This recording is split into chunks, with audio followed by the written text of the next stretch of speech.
Welcome back to The Explainer. Today, we're diving straight into a massive economic contradiction.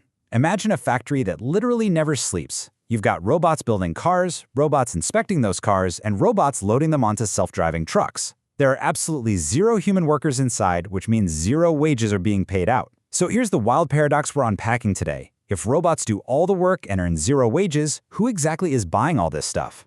There's this legendary piece of labor history that perfectly highlights this. Walter Reuther, who was the head of the United Auto Workers Union, was touring a highly automated Ford plant in Cleveland. A company official smugly pointed at the shiny new machinery and asked Reuther how he planned to get those robots to pay union dues. Reuther didn't miss a beat. His retort was brilliant. How are you going to get them to buy your cars? And that hits the nail on the head for our core problem today. A machine that produces absolutely everything is entirely useless if nobody can afford to buy anything. So, let's look at Path 1, the state and the cage. The source outlines a few ways our automated future could play out. This first path involves terrifying people into handing over control of everything, production, farms, supply chains, to a single giant organization, the state, all in exchange for guaranteed safety. But you might have heard of Nassim Taleb's concept of fragility, and it exposes the hidden danger here. On the surface, one centralized system managing everything looks incredibly neat and efficient. But if there's a bureaucratic error, a supply chain hiccup, or you just happen to misbehave, you have no alternative. The system shatters. It completely lacks the safe backups and multiple paths that make a system truly anti-fragile. Now you might be wondering, why on earth would anyone vote for that? Well, think about it. We already have a system offering total security. It's called prison.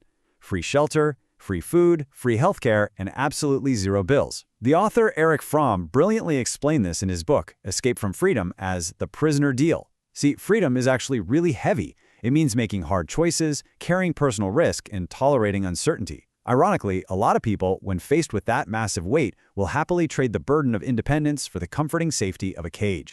That brings us to Path 2, the fake money machine. This second path looks a whole lot like the world we already live in, right? A few giant corporations own the robots, and everyday people are permanently broke, totally unable to compete with the machines. But this brings us right back to our central paradox. How do these monopolies survive if their potential customers are completely broke? The corporate machine literally has to stop grinding unless somebody keeps handing out money. To really grasp how this works, we have to look at fractional reserve banking. Say you walk into a bank and they agree to lend you £300,000 for a house. The bank does not actually have that money sitting in a vault somewhere. They hold only a tiny, tiny fraction of it. The rest of that money is literally typed into existence the exact moment you sign the paper. That money did not exist until you promised to work for the next 40 years to pay it back. So here's the crucial takeaway. This fake money mechanism isn't just about blowing up house prices. The source argues it is mathematically the only way monopolies can survive when you and I lack real wealth. If you take that conjured money out of the equation, the amount people can actually spend drops like a rock, and prices would have to crash. Fake money is the absolute lifeblood keeping these monopolies stable, simply because they desperately need you to have money to buy their stuff.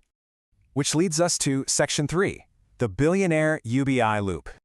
Let's look at the people actually building the AI that's going to replace the workforce. Notice the suspicious trend here? Capitalist billionaires like Elon Musk and OpenAI's Sam Altman, guys whose technology is specifically designed to displace workers, are the loudest voices cheering for socialist-style government handouts. Musk is pushing for universal basic income, while Altman pitches universal basic compute. Why are these ultra-wealthy tech titans so desperate for the government to send you free money? Well, it's basically a genius closed loop. Step 1, the government prints or borrows money into existence. Step 2, they send regular payments to broke, unemployed citizens. And what do those citizens do? They spend those payments right back on the products, services, and subscriptions of the very tech monopolies that displace them. The money flows straight through your hands and right back into corporate pockets. It enriches the monopolies while the state gets its cut through taxes and all the surveillance tech those exact same corporations provide.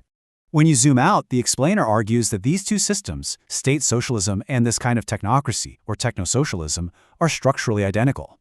In one, government ministers run the automated factories. In the other, corporate CEOs run them. But in both scenarios, you're trapped as a permanent, dependent customer, with absolutely zero agency. And both of these systems share a deep existential fear of a genuinely free market with multiple alternatives and real decentralized competition. Finally, let's look at Section 4, owning the automated future.